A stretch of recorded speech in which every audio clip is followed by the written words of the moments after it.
ज्वालामुखी या वॉल्केनो, इसकी परिभाषा है भूपटल का वह छिद्र जिससे धरातलीय गर्म पदार्थ बाहर निकलते हैं, ज्वालामुखी कहलाता है। भूपटल का वह छिद्र जिससे धरातलीय गर्म पदार्थ बाहर निकलते हैं, ज्वालामुखी कहलाता है। अब धरातलीय छिद्र जिससे ज्वालामुखी निकलता है, उसमें से बहुत सारे पदार्थ निकलते हैं जो निम्न प्रकार हैं। गैसें, carbon dioxide, nitrogen, sulphur dioxide इत्यादि निकलती हैं। दूसरे पदार्थ हैं जलवाष्प। जलवाष्प 60 से 90% तक होती है। कुल पदार्थ का 60 से 90% तक जलवाष्प होती है।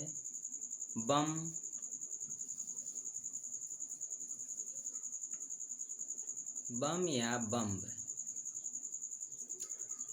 बड़े बड़े पदार्थ ज्वालामुखी के साथ या ज्वालामुखी के पदार्थों में बड़े बड़े पदार्थों के टुकड़े होते हैं जिन्हें बम्ब कहा जाता है। आप इसमें भी देख सकते हैं कि ये बड़े बड़े टुकड़े चौकोर आकार के होते हैं या किसी भी आकार के हो सकते हैं, तो इन्हें बम्ब कहा जाता है। चारों तरफ जलवाष्प और गैस उड़ती हुई नजर आ रही है। लैफिली, अखरोट के दाने के बराबर के टुकड़ों को लैफिली कहा जाता है। इस ज्वालामुखी पदार्थ में जगह जगह अखरोट के दानों के बराबर पदार्थ दिखाई दे रहे हैं, इन्हीं पदार्थों को लैफिली कहते हैं। स्कोरिया, मटर के दाने के बराबर के टुकड़ों को स्कोरिया कहा जाता है। देख सकते हैं जगह जगह पर छोटे छोटे टुकड़े हैं जिन्हें स्कोरिया कहते हैं। ब्रेसिया, नुकीले टुकड़ों को ब्रेसिया कहा जाता है। ज्वालामुखी विस्फोट से प्राप्त पदार्थों में जगह जगह नुकीले टुकड़े मिलते हैं, इन नुकीले टुकड़ों को ब्रेसिया कहते हैं। टफ, धूल कणों को टफ कहा जाता है। पर्याप्त मात्रा में धूल कण मौजूद दिखाई दे रहे हैं, छोटे छोटे धूल कणों को टफ कहा जाता है। राख, बारीक कणों को जो कि यहाँ से निकलते हैं और आग की ज्वाला के साथ ये झुलस जाते हैं, और जले हुए राख के टुकड़ों को, जले हुए टफ या धूल कणों को राख कहा जाता है। झामक, ठंडे लावा के छोटे छोटे कण। अब यहाँ ज्वालामुखी आकर के धरातल पर जम जाता है तो ऊपर लावा के कण जो राख होती है ऊपर दिखाई देती है, जिन्हें झामक कहा जाता है। ज्वालामुखी गर्दन, जहाँ से ज्वालामुखी निकलती है या दरार होती है वहाँ से, और ज्वालामुखी पदार्थ के जमा होने के, इसके जमाव के बीच का संपूर्ण क्षेत्र यहाँ से यहाँ तक ज्वालामुखी का गर्दन कहलाता है। धरातलीय सतह और ज्वालामुखी के जमाव के मध्य छिद्र के मध्य का भाग ज्वालामुखी गर्दन कहलाता है। ज्वालामुखी का मुख, वह छिद्र जहाँ से ज्वालामुखी के पदार्थ निकलते हैं, ज्वालामुखी का मुख कहलाता है। ये पदार्थ, ये भाग जहाँ से भी ज्वालामुखी निकलता हुआ आपको दिखाई दे जाता है, वही भाग ज्वालामुखी का मुख कहलाता है। ज्वालामुखी छिद्र उपनलिकाओं के सहारे भी, देखिए इधर इधर से और छोटी छोटी उपनलिकाएं मुख्य नली के अलावा अन्य छोटी छोटी नलियां निकल जाती हैं। इन छोटी छोटी नलिकाओं के सहारे जब ज्वालामुखी का पदार्थ निकलने लगता है तो उसे ज्वालामुखी छिद्र कहा जाता है। मुख्य नली, ज्वालामुखी का जो मुख्य निकास होता है, सबसे बड़ा छिद्र जो होता है, उसे ही ज्वालामुखी का मुख्य नली कहते हैं। लावा, जब ज्वालामुखी के पदार्थ निकलते हैं और धीरे धीरे जमाव आकर के पृथ्वी पर गिरते हैं और यहाँ पर धरातलीय सतह पर ज्वालामुखी पदार्थों का जमाव हो जाता है तो उन्हें ज्वालामुखी का लावा कहते हैं।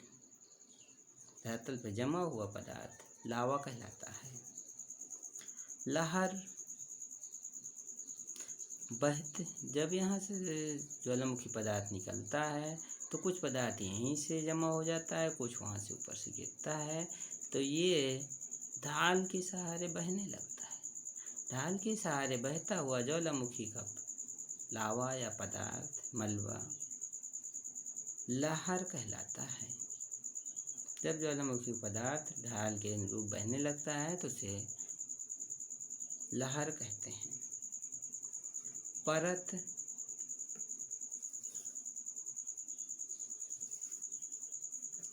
परत, जब कई बार उद्गार से तहों का निर्माण हो जाता है। जब कई बार यहाँ पर उद्गार हुआ, फिर शांत हुआ, फिर उद्गार हुआ, फिर शांत हुआ, तो इस पर परतें बन जाती हैं। इन्हीं परतों को ज्वालामुखी की परत कहते हैं।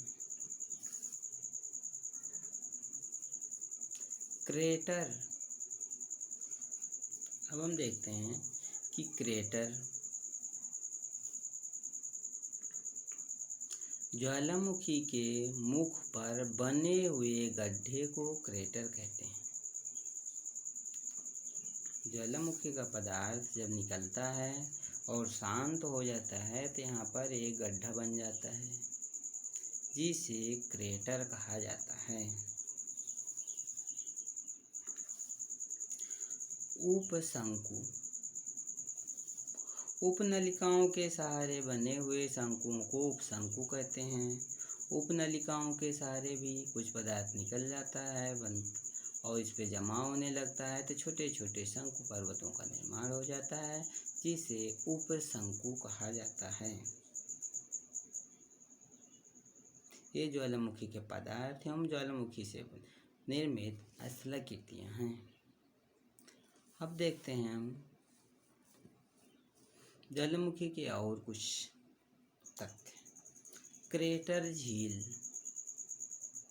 जब ज्वालामुखी का पदार्थ निकलता है तो धीरे धीरे शांत हो जाता है तो यहाँ पर उस पर एक गड्ढे नुमा बन जाता है। उसके मुंह पर एक गड्ढा बन जाता है।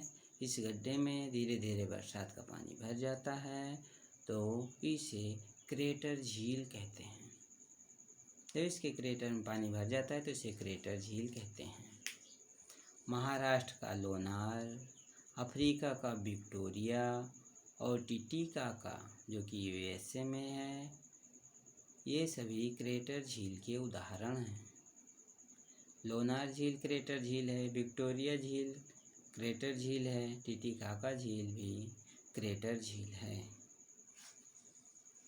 गर्म सोता,